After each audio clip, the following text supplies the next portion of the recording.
Well. Everything is froze up here. So if you can hear my voice, I'll be right with you. I might have to reboot here now. Well, what I'll do is I'm going to bring on Everett and Carol, and Jeffrey will be right back. You guys can hear me? Yeah. Yes. Yeah, so we're live right now, and for some reason, my program just froze up, and I'm going to have to reboot it here. So let me just see. Anyway, you guys can talk for a bit, and then I'll come right back here. So Nice weather now for a ride, eh? Yeah, it was a good day today. Yeah. It'll be a good weekend, actually. Yeah. I might go off Saturday for a ride somewhere. Yeah.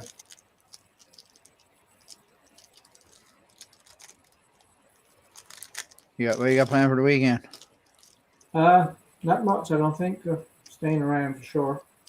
But Might try to get a ride in. yeah, well, if you happen to go, let us know. During the same day now, you like going for a ride Saturday. It's supposed to be a nice day. Okay, yeah.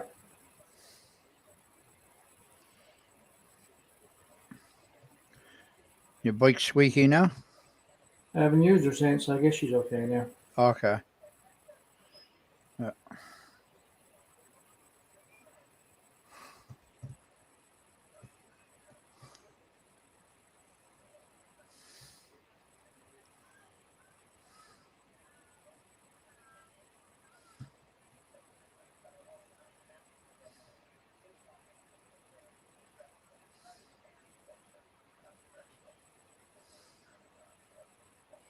He's going to reboot, is he?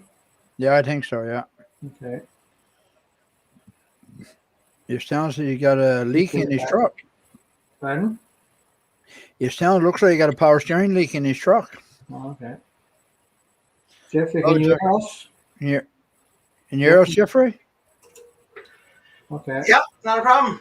Alan had to go and reboot. I see Patrick is down there. Well, I had Patrick on the screen. How you going, Patrick? How are you tonight? Good. Good stuff. You haven't met Carl, have you? Carl wasn't on Monday, I think. No, I wouldn't on Monday night, no. No, I've seen him on the show before, but I haven't met before. Yes. Well, this is Patrick. Carl, you've heard me mention his name a few times. Yeah, I have, yeah. Yeah. Hello. Hello. So what happened to Owen, you say? He had to go and reboot. Oh, very good. Jolene is on too. Oh, Jolene is. I thought she was on the screen. Then hang on. Now let me add her to the. Oh, there she is. Hang on. Now her mic is not on. Okay, any second now. Well, I turned it off. Oh, there it is. Oh, very good. How's it going, guys? Good. Perfect. Good. Wonderful. Good, great. Wonderful. So while we're waiting for Elwyn, I guess we can do some introductions here. And for our listening audience, I know Jolene been on before, but we probably got some new people watching tonight. And so let's start with Jolene, and then we'll go to Patrick here, and just give us a little introduction who you are and what you do and all that fun stuff. Jolene? Sure thing. It's Corporal Jolene Garland with the RCMP here in Newfoundland and Labrador. I'm the Media Relations Officer for the province. Heavily engaged in ATV safety with the ATV Safety Campaign that we've been running since last fall in light of 17 fatalities that we had last year on off-road vehicles. Hey, Elwyn's back. It's good to have a co-host, eh? Can't hear you, Elwyn. Oh, no sound. Okay, in the meantime, we'll go to Patrick here. Let's give us a little bit of introduction here, Patrick. Well, hello. For those of you that don't know, I guess I live over in Nova Scotia. I'm not actually in Newfoundland, although I love going on vacation there whenever I can, especially on ATV. I guess I'm an ATV enthusiast, and I run a website called Crossing Newfoundland by ATV.com, and I have a video series on YouTube that people can watch. Basically, it's designed just to help people to be able to do that trip on their own. Anyone that's seen it or come across it has given me a lot of good feedback on it, and information that I've put in there over the years has helped a lot of people be able to do that trip. Well, nice. Elvin, getting sound? I don't know. Oh, What? yep. There you go. As soon as I hit the live button, it crashed my program, and so I'm sitting in a hotel here, and the internet is a little wonky, I believe. So anyway, so what do you? That I didn't cut off the connection. Yeah, exactly. Yeah, or else we would have been in big trouble. Yeah. For sure. So welcome, Jolene and Patrick. Thank you. Yeah. So what we're going to do here, now I'm going a little later here, I'll show you what our up and coming shows are. But so, like I said, I'm on my way to, all our names are off too here for some reason, but I'm on my way to Holyrood, and Jolene, tell us about what's happening in Holyrood while I'm trying to sort some things out here. Sure thing. Yet tomorrow we will be having the official launch of the second phase of our ATV Safety Campaign. That will take place tomorrow at 11:30 in Holyrood. Wish we could extend the invite to everybody, but with COVID-19 pandemic, just logistics of how many people we can have is pretty limited. So we have major media coverage of that tomorrow in attendance, as well as yourselves from Ride the Rock with Elwin, who's in Clarenville, I understand tonight, but on his way. And so you'll have coverage through Ride the Rock Adventures on, what our plans are heading into what we call phase 2 of the ATV Safety Campaign. If anybody followed us for the first phase, it really concentrated on some visual images with simple messages that kind of appeal to those that have been impacted by the loss of a loved one through an ATV death or fatality. Again, reiterating last year, we had 17 such fatalities in our province. That's an alarming number. So that really got us to take action with respect to a social media campaign about education, about the legislation, the enforcement, and also to increase an enhanced enforcement plan across the province to address aggressive driving behaviors, to address the lack of safety equipment, helmets, seatbelts, proper safety gear, and to address certainly impaired driving, which is still very much a presence within our ATV population. We do recognize, however, that the vast majority of people do abide by the laws, do follow the rules, do wear the gear, and do drive while sober. So, we commend people for that, and we want to highlight people doing what's right here in the province, because we know many people do indeed do that, and a few bad apples can kind of taint the bunch, so it seems sometimes. So we just hope that if we appeal to the public, use local images of people doing things right, maybe it'll hit home with people, and slowly but surely, hopefully, drive change within their behaviors. Yeah, so that's awesome. And this is phase 2, you said. So last year this time you had phase 1, was it? It started, I believe it was November of last fall. We were a little late starting. It was in response to the high number of fatalities that we did have.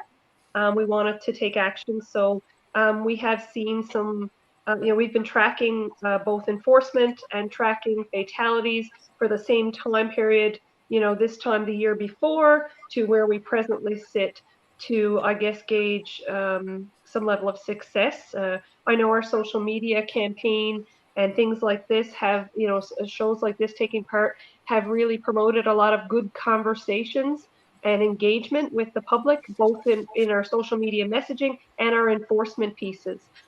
We see a lot of engagement now from the public when we put out a release on ATVs, that might have been seized for various infractions or an impaired driver and such. The public is really supportive of the action that we're taking in those cases. Yeah, that's good. And I think, Jeffrey, there's 6,800 members of this Ride the Rock here right now. Yeah, 6,804 at the moment. We hit 6,804 today, and just want to go on to what you're saying there, Jolene, about Ride the Rock Adventures. We are 100% behind you and the RCMP when it comes to safety and promoting safety on our platform.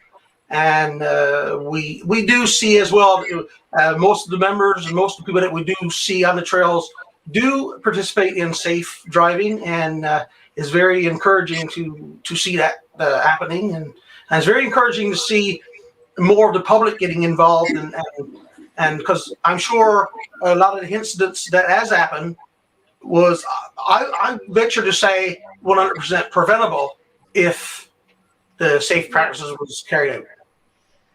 100%. You're not wrong in that. We're seeing the same factors each time. It's either, helmet use not being abided by, or impaired driving, those sorts of things, aggressive driving. So we're trying to reach out to people to say, hey, this is happening. It could happen to you. Let's change that as best we can.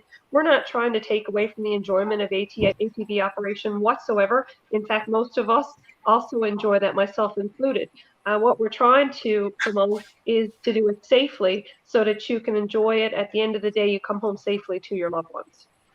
Yeah, and you can only go so far with it. I mean, you're limited in numbers.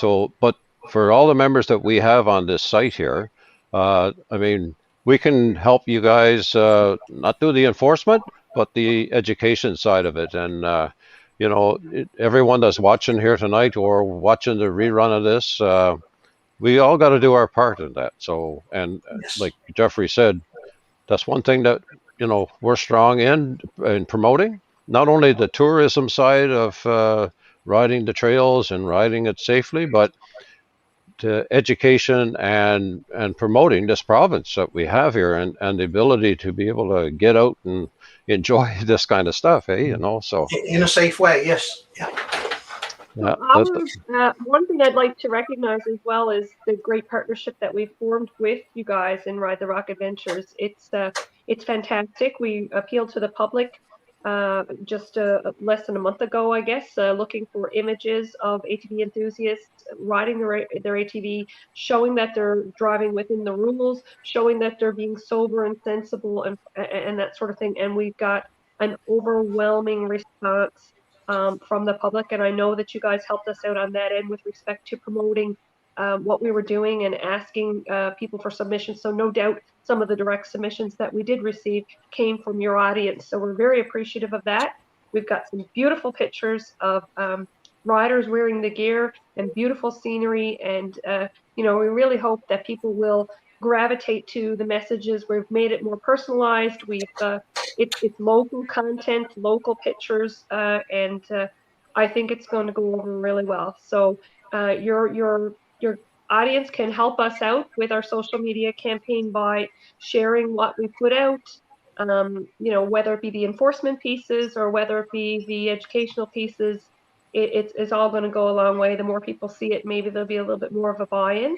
And so we really appreciate everything you guys have done, and I'm sure will continue to do with us. The other exciting news tomorrow is that we do have the prize draw that we had mentioned on the ATV submissions of the chest protector and helmet from Avalon Trailways.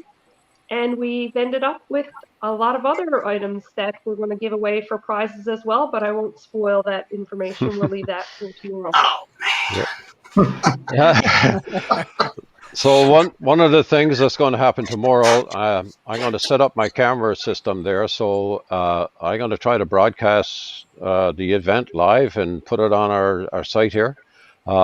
Hopefully I can get a good connection, and if not, I'll just record it and I'll post it a little later. But we'll make sure that the message gets to all our members here one way or another. So Jolene, is this going to be on...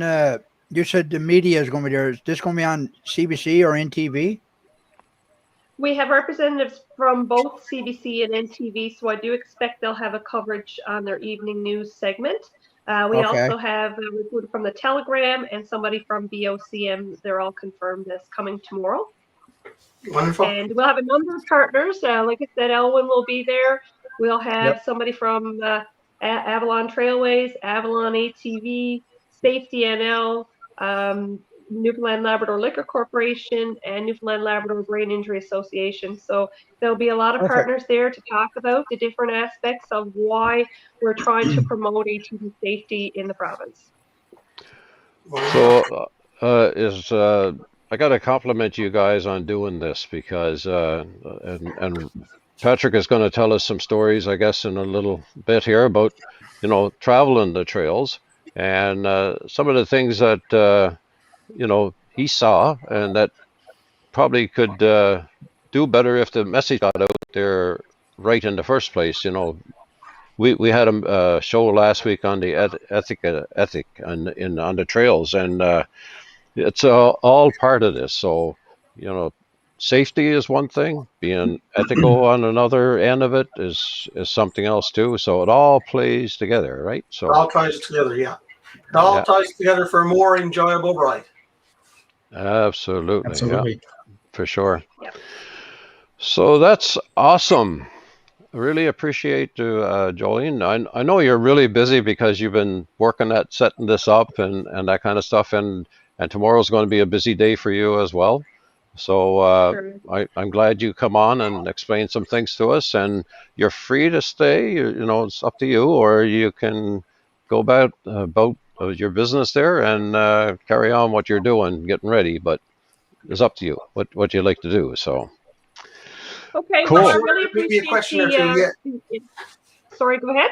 Well, I said I'm sure there might be a question or two yet directed to you. If even if you're not aired, we can get the answer later if that be the case. Okay, it's up to you guys. If you need me to stick on, I will. I have the little Sure. one that's up with mom there now that I gotta go grab to get ready for bed when I can. But I mean, I'm available if you need me for Awesome. anything. Yeah, you can. See that you're here, and you're female. Okay, not being sexist, but see that you're female. We do have a female contest on the go. Just want to let you know that you can go ahead and put your little comment on the bottom while you enjoy riding, and your name will go in for a draw for this Kia, Central Kia jacket as well. I just want to put that plug up there. Appreciate that. Perfect. So Right on.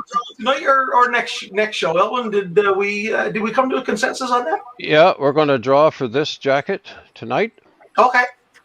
And I got all the names in a wheel that I'll put up in a little bit here. And hopefully we'll have a winner who deserves it, really. So while we're still on that little subject before we jump into talking to Patrick here, I want to talk about our upcoming shows here.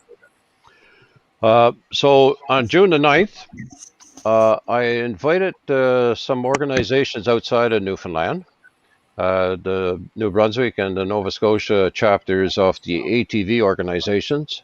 And so Jacques Portier and Barry Burnett will be on June the 9th. And they're going to let us know and talk about how they're set up in their provinces. And there's lots of learnings from that. June the 23rd, we're going to have someone come on that's going to tell us about some of the adventures. And Wayne Wellman is going to be one of those guys. And I'm trying to probe for another person to come on with them.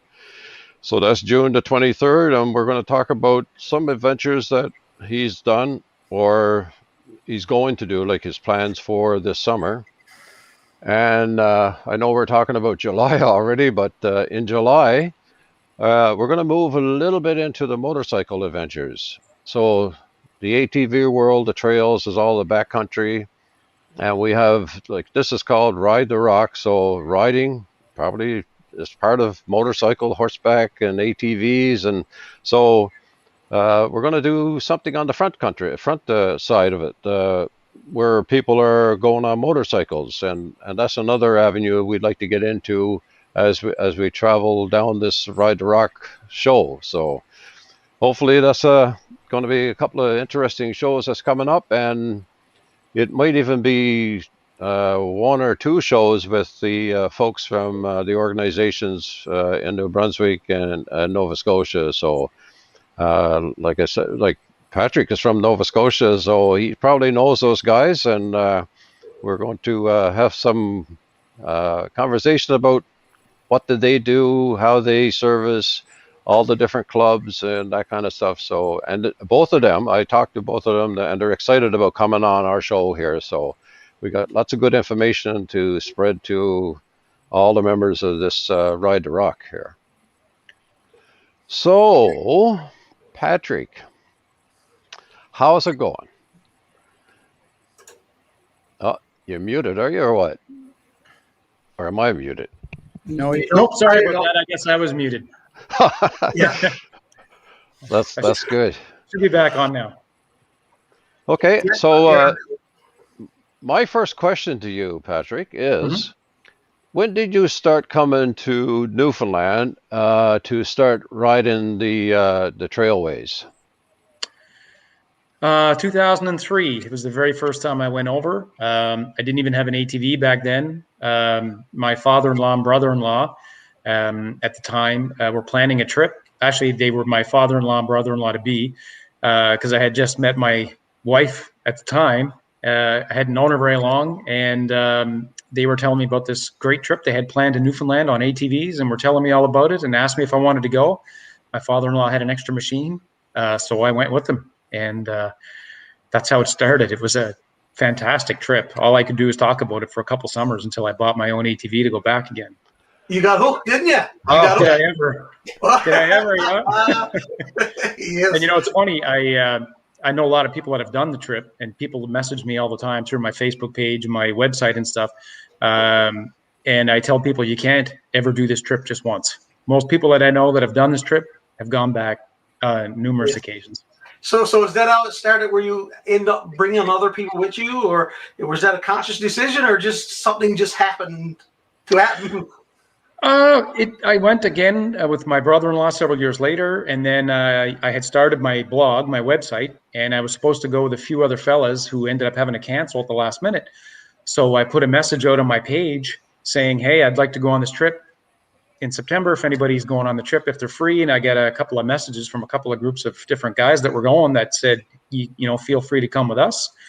And I ended up going with one of the groups, and then several guys in that group I went with almost every year again since. Okay, wonderful. Yeah, so it turned out to be, you know, we had a great time on the trip and made some good friendships out of it too. So there's several guys that, what are they? The guys that continuously come with you, or is it different guys all the time, or? Mostly the same fellas. There's usually every year, there's usually one or two new guys that come along, like friends or relatives of the other guys that have come along on the trip. You know, they listen to these guys, tell them stories of the trip, or they see their pictures and videos, and they kind of get excited and want to come too. So then we bring other people along with us. And unfortunately, we have to cut our limit off. We usually have around 12 people with the group, just because it's for logistics to be able to plan and bring that many people and look after everybody on the trip, that type of stuff. We usually cut it off around there. But you know, I've seen some other groups go over even larger than that. So Patrick, with groups like that, like 8, 10, 12, what kind of safety procedures, if any, that you follow? And we always have helmets, no matter if we're driving ATVs or side-by-sides, and we always have our headlights on. And even if it's easy to forget sometimes, you know, so if one of the guys we notice don't have their headlights on, next time we have a stop for a break, we'll just remind somebody to make sure their lights are on. And if we, especially lately, the last few years, we've had 10, 12 guys. What we do is whoever's riding in the group, the person behind them, you're responsible for that person behind you. So everyone has mirrors, or if they don't, like on an ATV, sometimes, you know, we just gradually check over your shoulder now and then. And if we don't see the person behind us, we slow up. And if we don't see them, like if they don't start to catch up, we'll stop. And then the person ahead doesn't see the person behind them and they stop, and so on. And then usually when that happens, somebody's got a flat tire, or, you know, something like that, right? Or had to pee really bad or whatever, and it's nothing. And then we wait a few minutes and everybody gathers up together in a group, and then we go on again down the trail. Very That nice. is, that's awesome there. It is. It is. So, Jeffrey, you must have programmed all those questions in, did you, or what? Yeah, well, I did, but they seem to go double up on me for some reason. Uh, I went round now, or else I'd forget them. it's good to be prepared, and then we're over We're prepared. prepared too. Over there. So, Patrick, what's the longest ride that you've been on the island? Let's say, like how many days or kilometers, or you keep I track? think 10 days and about 12 or 1,300 kilometers of riding. Okay. And that's not 10 days straight of riding. On a 10-day trip, we usually have 7 or 8 days of riding, and then we'll have a couple of down days. Like we'll ride a couple of long days, like maybe 200 kilometers, and then the next day we'll just, whatever area we're in, we'll just stay there for an extra day and enjoy the scenery of whatever is in that area, just to kind of have a rest day. So do you do tenting, or do you do hotels or chalets, or Depends on the year. We've done some years where it's just hotels and cabins, or like lodges, that type of thing. And then we have a mix. Last year we did a trip in July where we did a mix. So many nights camping on the trail, and then so many nights in motels and cabins. Okay. So if you had to recommend one place on the island, I know it's going to be hard. But if you had to recommend one spot on the island to travel for a first timer, okay, and he wants to get the biggest bang for his buck on the first time that he'd make sure he's going to come back again next year, where would that be? It depends. I think if you're camping, I would say Serpentine Lake. Okay, yes. And the night there camping is just unreal. It is beautiful. And if you're not camping, if you're riding the rail bed across, I would say you got to go see the Gaff Topsail. You can't go to Newfoundland and do that ATV trip without going to the Gaff Topsail and bringing along a little gas barbecue or something with you and stopping up there and having a little cook up or something like that. It's a beautiful spot.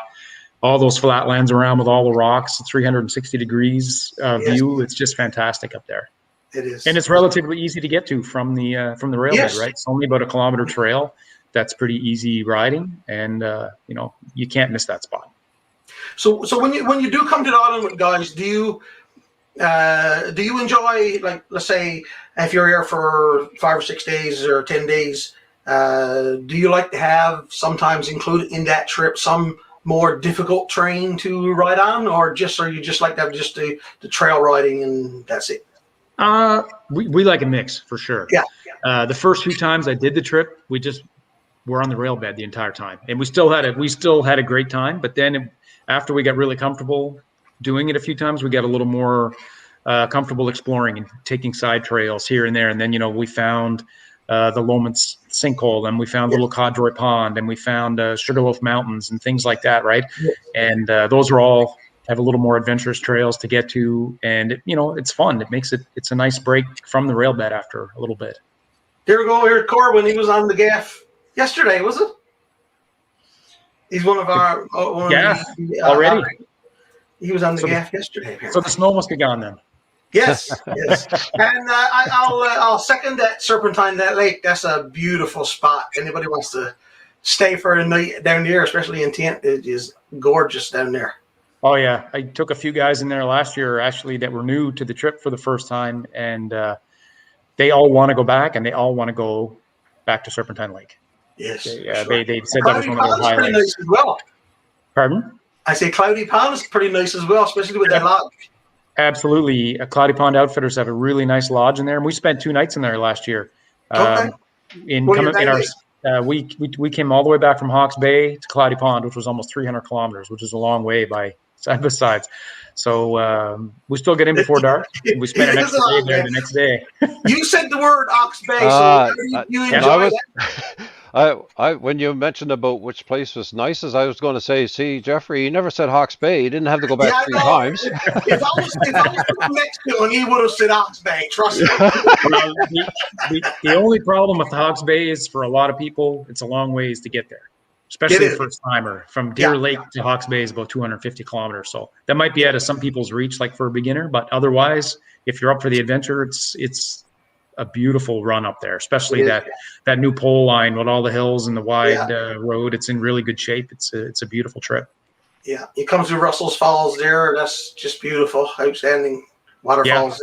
Yeah, it is very beautiful. I sent the drone up there last year, get some nice footage of that. It was a great spot. Yes, yeah. Yeah, and just for our viewer information, yeah, again, I know you mentioned it earlier, but you have the website Crossing Newfoundland by ATV. So That's you right. get a person can go on there and they can see pretty much all your trips, I would imagine. Yeah, that's right. And you put together, you got like little series put together of different trips you've done across the island. And that's right. Every year since about 2015, after I get back, I do a series of videos. There's usually about 7. And what I'll do is I'll have a video for each day. So if there's one day, if we do a trip from Argentia to Clarenville, there's a 10 or 15 minute video that shows what we did that day. And then the next day from Clarenville to Gander to Badger, that type of thing. And so people can go in and see exactly what we saw, where we stayed. And I usually at the beginning of the videos show the maps of the island and show where we're starting, how far we're going. So people can get an idea if they're planning the trip on their own, which part of the island they might want to go see, or, the most if they have a limited amount of time. Yes, yeah. Mention Knox Bay again. That's one of my favorite places on the island to go. Yeah, you keep going back there. Didn't you meet this crazy newfie up there last year? I believe it was. And I did. We were on our way up to Hogs Bay, and we ran into this fella, and we ended up seeing a video of him later falling out of his side by side as he was. When he had a drone trying to take a video of himself on the trail. And, it was one of those what not to do, right? What's what not to do? Side by side, never drove before, so this is what not to do. Beginners do. That's kind of like stupid. Luckily he was not hurt at all, and lived to tell the tale. Yeah. I use it as a training video now for safety. There you go. Exactly. It goes showing there ain't no seatbelt on either, right? Yeah, I unclipped them. Shh, there's a police officer on the site. Yeah, well, that's what she's on, trying to promote safety, and you're going against it. So, Patrick, when is your next trip? I have one planned for September of this year. Wonderful. Yeah, for Some 10 of you days. guys got coming that trip? This year, so far, 13. And this will be the biggest trip ever if everyone makes it. 1 or 2 of the guys are coming from outside of the Atlantic area. So if there's no bubble open by then, unfortunately, 1 or 2 guys might not be able to make it. So we'll still have we'll still have a big group though. We'll probably have, we'll still have at least 11 guys. Well, I'm going to have to try to get out with the camera and kind of meet up with you and probably do some interviews. Absolutely. You just, I'll let you know in advance when we're going across. We usually post everything on Facebook every day, our adventures and pictures of recaps, so you'll know where we're going to be. And it would be great to meet up with you guys on the trail again. Yeah. Yeah, well, hopefully we can do it live from the site, Ellen, if we meet them, because I just installed a cell phone booster in my side-by-side with the big pole antenna, so hopefully I'll get service. Yeah. Well, someone else must have done that for you. No, actually not myself, can you imagine? Well, and he's not upside down. Maybe that's what I need tomorrow out there at the Holyrood. So yes. We'll see grab my side-by-side. There you go. Yeah, for sure. Jeffrey, I'm going to stop for a second here now, and I'm going to share the wheel and see if we can do that draw here.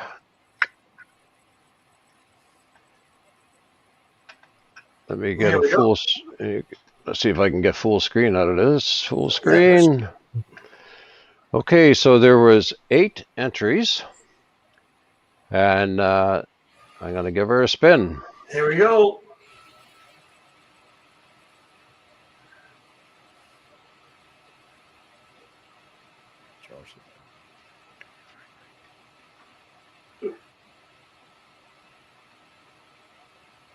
There we go. I think we got a winner. There you go. There's Elliot. Congratulations. So, Bev, get in touch with us. I'll stick our email address up here in 1 second.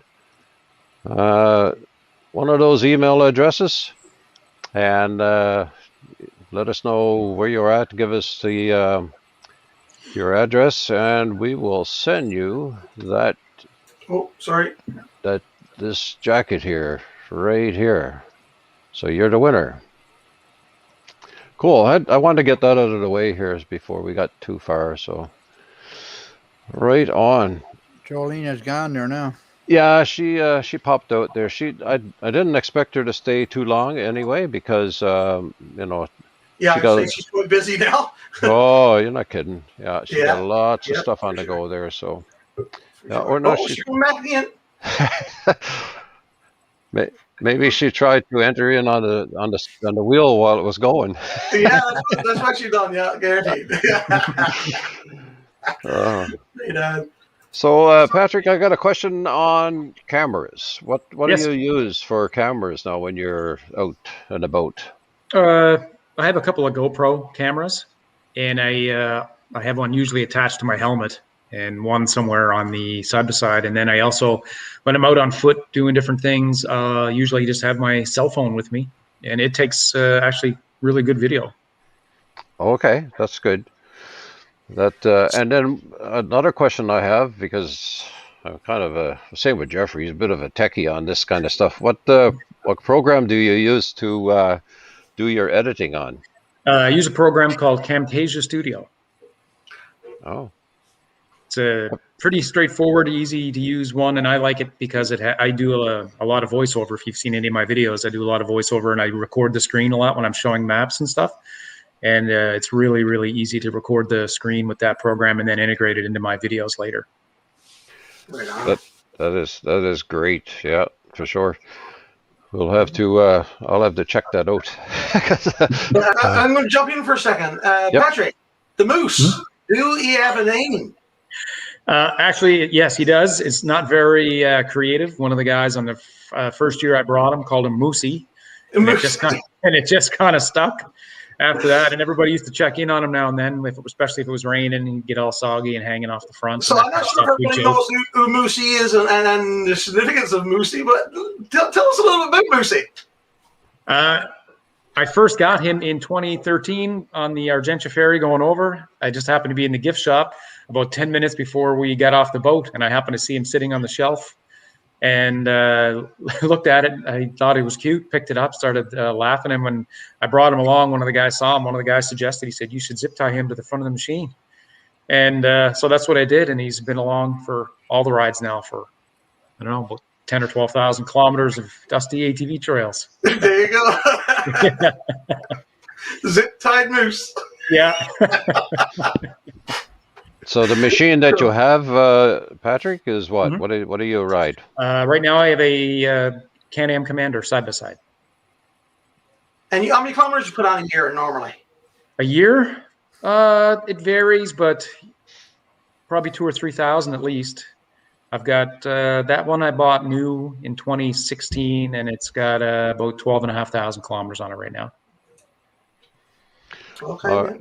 On the safety aspect, do you have a buggy whip or anything like that with a flag on it, or? Actually, no, I don't. We do sometimes put flags in our machines when we're going across the island, but not a big tall whip. But we usually have our lights on when we're driving, and I find they come in handy. They cut through the dust, especially when you're looking in your rearview mirror to see if the guys are still behind you, because sometimes you guys know the trail dust on the trailway there can get pretty bad. Yeah. And some areas where the alders are bad, you can see headlights through those in some spots, especially the LED lights. If guys have those overhead LED lights on, sometimes you'll actually see them shining through the alders, especially on corners where it's hard to see. You know, we have to slow down on those quite a bit anyways, just because you never know if someone's coming the other way. So, but if you get a bright set of lights coming the other way, sometimes we'll see them in advance coming through, which helps a lot. Yeah, you'll see the lights long before you see a buggy whip flag for sure. Oh yeah, absolutely. Especially if it's like dusk or dawn or anything like that, and it's not that bright. The lights, you really tell someone's coming a long way off. Yeah. Lights are so important that even if we're riding, say, with only one or two couples, I still want the lights on, because I mean you can look back and see them at all times. Absolutely. I'm surprised that ATV manufacturers don't have running lights like a vehicle on the highway would, because then your lights are on continually. It'd certainly be safer, much safer. Absolutely, I agree. I wish more guys would turn their headlights on. You see more and more of it. I find anyway now these days I see more and more people driving with their headlights on, but you still see some people without them, and it's more difficult. I find a lot of people like they don't realize how much safer it is. Just you just flick the light on, right? It's not that they don't want to turn the light on. I don't think the education has been there to put it out there and say, listen, you put your lights on, we can see you coming, type deal, right? And you could avoid an accident or any kind of incident. So what do you think on that, Jolene? As your comments on headlights?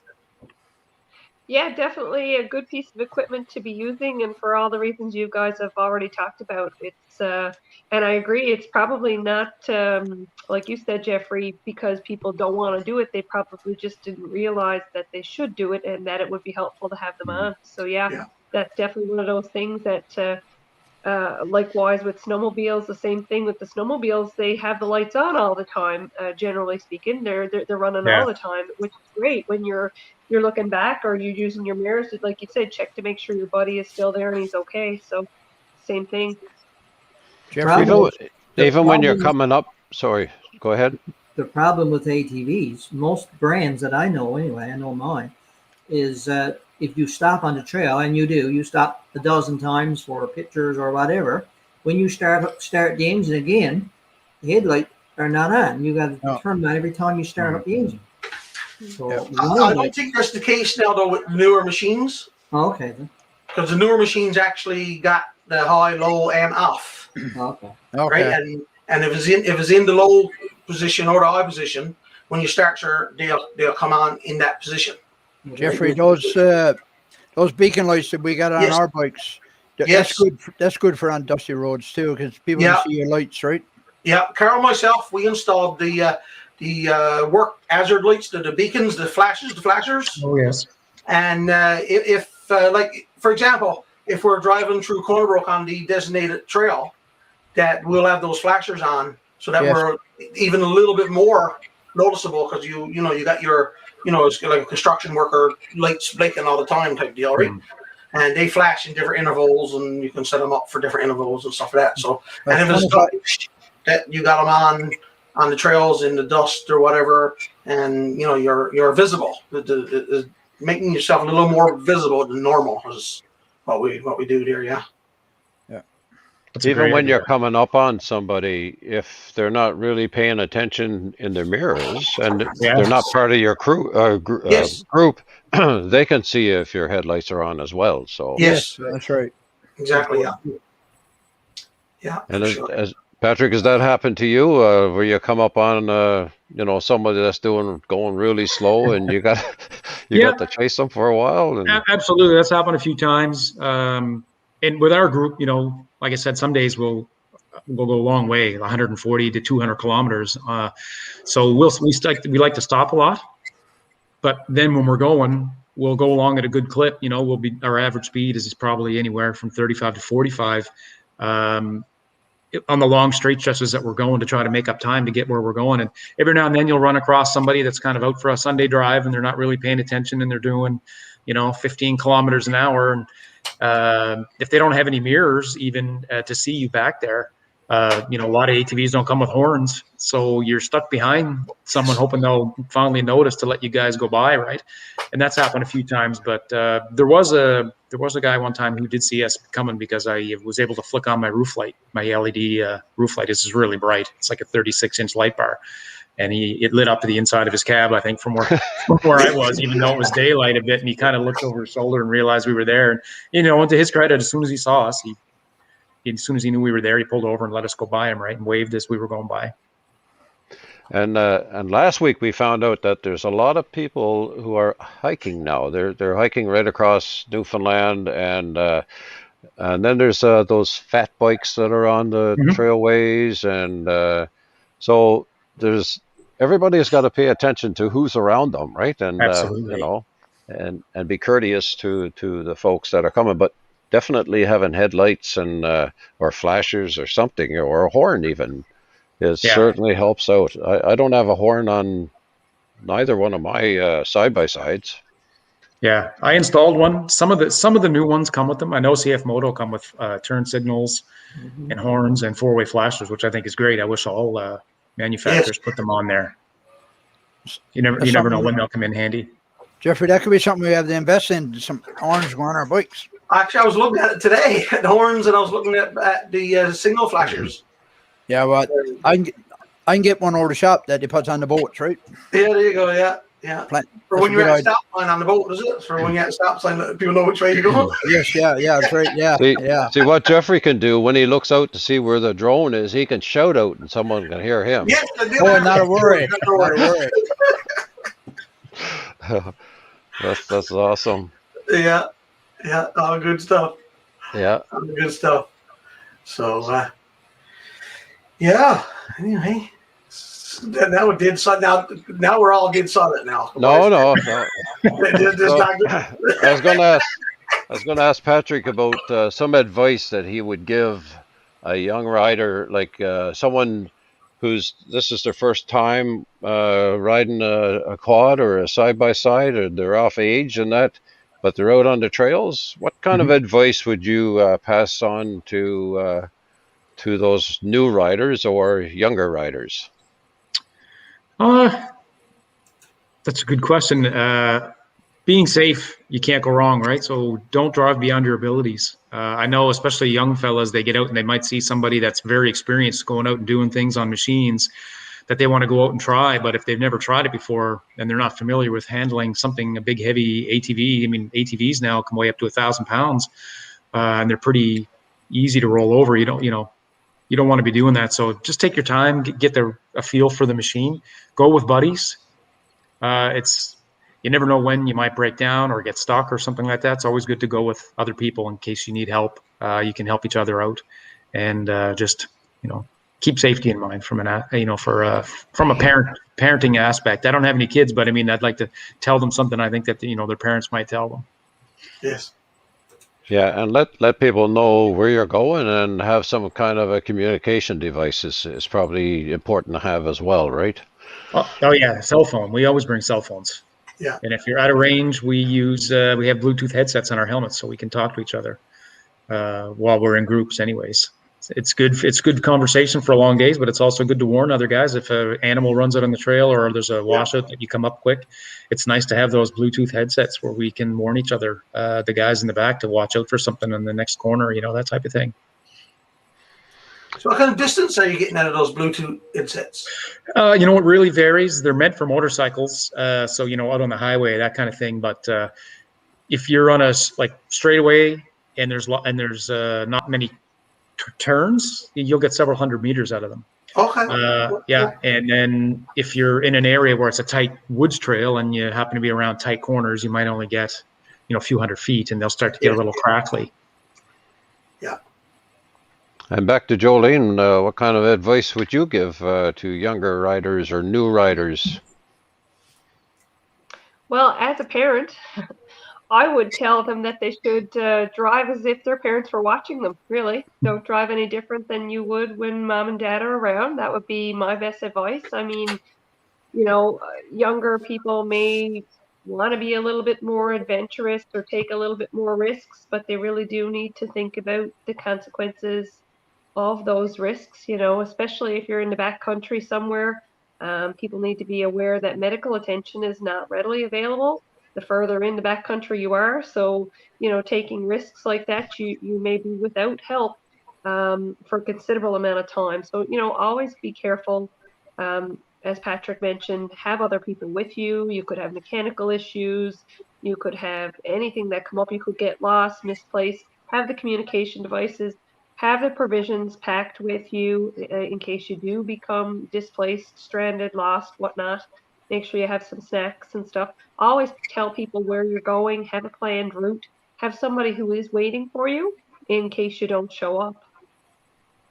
The problem I got with snacks, Jolene, is that usually the first half hour is all gone. Oh. I had a little bit of advice for Patrick with Mr. Lucy there. I just thought, I'd mentioned that if Patrick is coming down with Mr. Moosey, just make sure you got him tagged, right? You haven't had a tag. Yeah. There you go. You've been warned. Oh, that's funny. I will put a tag on him this year. Take a picture of him in the Facebook group. So before we wrap up here, I'm going to run our sponsors through and give us some second or two for some last minute questions or comments. So let me run this here, and then we'll come right back.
There you go. Yeah, yes. We're back again. Everett, you might want to mention something about the Wish Foundation. If Yes. give you a few minutes to that. Well, every year we, for the past, we've been involved 20 years now with the Children's Wish Foundation, which is now amalgamated with Make-A-Wish Canada. So next year we'll be totally under the Make-A-Wish banner. But for the past 12 years, we've been doing the ATV ride for wishes and raising a lot of money, actually. It's growing. Unfortunately, last year we had to do it virtually, but we still did well, even though we only had four bikes last year. And everybody did their own thing. So we still managed to grant a wish. You know, we've been involved with that, like I said, for 20 years, Children's Wish. So this year we're doing a virtual ride again. We have a lot more interest, and we have, I think, now 8 or 10 bikes already this year. So that's good, and hopefully we can grant another wish this year. This is our 12th year now doing the ride for wishes. So, And where did the wish go last year? Pardon? Where did the wish go last year? Who was it for? Wish. We've done 16 wishes.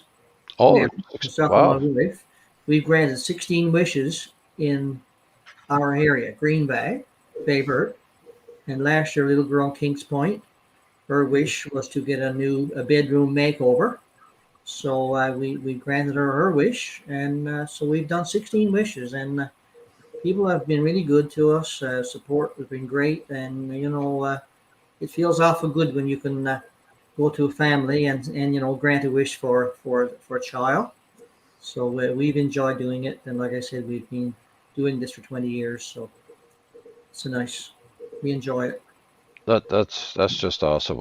Actually, it's incredible that just a bunch of guys can get together and solicit some money from our neighbors and our friends and pass it on to the wish and give it to some person that really deserves it, that can't afford it, and I think it's commendable, actually. So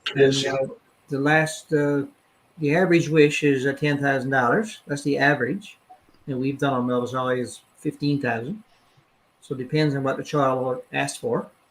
But anyway, overall, we've granted 16 wishes now, so we enjoyed it. Yeah, that is awesome. And Jeffrey and Carl, they'd be big supporters of us. They ride with us too, and we got lots of people who always like to help us out. That's perfect. Yeah. So that is awesome. We Patrick and Jolene, we usually run about an hour on these talk shows here. So and we're getting pretty close to that end now. So some last thoughts and a few more questions. I don't see anything coming in the chat here in the comments section, but give us just some last minute conversations, and then Jolene, I'll see you tomorrow for sure.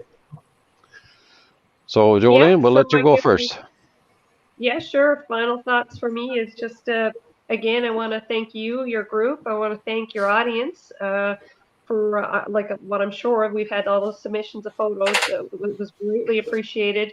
And, encouraging people to tune in tomorrow. Hopefully it will run live and work out for you with what you're trying to accomplish by attending and trying to put that off live tomorrow. And certainly if it doesn't come off live, you're going to air it after, so it would be interesting, I'm sure, for people to have a listen and see, what we're trying to accomplish, the partners that are going to be there, how the enforcement is going to play out. We're also going to talk some statistics, a little bit about what enforcement stats we've had since the campaign, where we're heading, talk about the fatalities from last year versus this year to see, how we're doing with that. We're certainly hoping to decrease those statistics. So be interesting, I think, people for them to stay tuned as well. Let's not forget about that live draw we're going to do, a couple of great prizes to offer there. So again, just want to thank you guys for partnering in with us, inviting me to the show tonight, and having this discussion. Well, this is not your last time here, I can tell you that. So, one of the things that we strive to do here is support your community, the members, and help out where we can. And so we'll continuously do that for sure. And you're at our beck and call. So anytime you want to come on and say, "Hey, I got a message to tell your organization," just let me know or Jeffrey know, and we'll have you on. So yes, for sure. I really appreciate that. Thank you very much. You're more than welcome. Yeah, thank you. Actually, it goes back your way. So thank you, Patrick. Patrick, I got a question for you before you do your last minute. All right. And I'll put it up here. Lately we've been getting a lot of accessibility questions about the area on the island. So, in your opinion, if we had more areas open up for ATV accessibility, you think we'd get more adventurers or tourists in our province? Absolutely. Even the rail bed that you guys have, the trailway, is fantastic. Linking all the different communities in your province together that alone is wonderful. And then you started getting towns and cities like Corner Brook and Deer Lake, Pasadena, Stephenville Crossing, I think, areas, they allow people to drive ATVs legally on the roads now, and I think other people are looking at doing it. I know from firsthand experience, I've had people tell me that they wanted to go do that trip just because of that. They wanted to go over there and ride all that, and they also wanted to be able to drive through a city street legally, and they wanted to go see what that was like. So, but I mean, you've got other areas now too. If you could make trails into different places, there are some great places there now. Like when you're driving across the rail bed, you'll see signs for Airbnbs or gas stations or whatever that are very close to the trail. But there's so much beauty and untapped resources and beautiful lakes and things that people want to see, and different areas that they could drive in off the rail bed. It would be great to get to one part of an area of the province through the rail bed, and then continue off to a community like farther up, like Lewisport or something like that, even up to these other areas, and you'd have more people going. I think absolutely they'd probably even go for longer trips, and you'd have people returning more because you wouldn't be able to do it all in one trip. You'll have to do multiple times, you know what I mean? For sure. So I'll reflect back to Jolene again now. So what are some of the stipulations that people need to know in order to ride their ATV or UTV on a designated trailway in a town or in a city? Well, that's an interesting piece because, it is fairly new to the province, and it's only limited to certain areas. It's certainly not province-wide at this point. Things they need to be considerate of, more especially age of operation. So, even if a 16-year-old can operate an ATV, I wouldn't think that a 16-year-old should be or is permitted to be on the roadway. So in those areas, you would be required to have a license, a valid driver's license, to know the rules of the road, to know the traffic lights, to know the traffic signs, the right of ways, all those sorts of things. Your registration for your ATV and your insurance policy as well. Now, having insurance, this is one thing that I've been questioning, because the general insurance policy that a person would get for an ATV or a snowmobile is a small insurance policy, even if you have full coverage. So you're probably looking at somewhere around $300 to $500 for the year for an annual policy for your bike, for full compensation and that. But I'm not sure how that would play out if you got involved in a crash on a city street. I don't know. I don't have the answer. I'd like to know if somebody knows the answer to that. Or, because you're driving a motorized vehicle, your insurance policy is going to be much higher than that in this province. You're looking at paying an annual premium of, anywhere from $1,500 to $2,000, maybe more a year to have motor vehicle insurance. So I'm wondering how that would fare out. It's a question that I don't know if anybody here would have the answer to, but having insurance policy on your ATV and is one thing, but will it cover you if you're on a city road where you're allowed to be and get yourself into a crash? That's a great question. I haven't asked my own insurance company that, but I know someone who asked their insurance company that exact question. They were told that as long as it's a legal route, like if it's if a municipality approved that section for ATV use, then they would be covered, as long as they are following the rules that are stipulated. Like in Corner Brook, you have to be going 40 kilometers an hour, and you have to have Jolene mentioned, a license plate and a valid license, yes, and insurance, of course. Because I'm just wondering, like, if you have an insurance policy that's costing you like $300 to $500 for the year, it's on the off chance that you'd have a collision out in the backcountry with maybe another ATV, which the damage would be a lot less than if you had a collision with a motor vehicle on a highway or a designated roadway. I've just wondered if I would caution, I guess, people to check with their insurance companies if they're using those designated roadways with the requirements. Just check it out with your insurance to make sure that if a collision happens there, are you going to be covered, or do you need to increase your policy? Yes, considering some of these side-by-sides, value of these bikes sometimes is in the 30s, 30,000 plus, right? And that's a good point. That's a good topic, and I think you both hit it right on the nail there. That if you're on a designated trailway or roadway, you best have insurance, best be eligible to ride, and maybe your insurance will cover you, but still we're not 100% sure. But I think you guys are hit that on the nail there. So definitely talk to your insurance company. That's an idea for another guest for another show. Bring somebody from insurance company on. And Jolene, you just seen that compliment that just came up there for you. Thanking you for all your help and your participation. Wonderful. So, and I think the statistic would be right. The same would be said for ATV riders. We totally recognize that there's a small percentage out there that aren't following the rules of the road, that aren't wearing the gear, that aren't driving sober. And the vast majority out there do the opposite. Like yourselves, promote safety, wear the gear, and drive while sober. So, we appreciate everything everybody's doing that way, and we're determined to try to do what we can to change the driving behaviors of those that don't. Awesome. Alvin, excuse me. I shared a release today from the RCMP on the West Coast, and to you and Jeffrey, about 2 or 3 examples they had here today. It was just frightening. One lady had kids in the pan of the side by side. No helmets, no seatbelts, driving on the street, no insurance. I mean, it was just a list of breaking the law, and I shared that actually to you and Jeffrey today. You did, yep. There's lots out there, I guess. That's like Jolene said, is not being safe. Yeah. Well, this has been a great evening. Really appreciate you guys taking your time to join us, and we're definitely going to have you back again. Patrick, when you show up, send your schedule, and we'll try to meet up with you somewhere along the way, Yes. and Absolutely. It'd be a pleasure. do some interviews or whatever. If we can get all the technology straight, we'll do something. So Yeah, for sure. yeah, perfect. Well, folks, appreciate it. Thank you so very much, and we'll see you on the next one. Okay. Right on.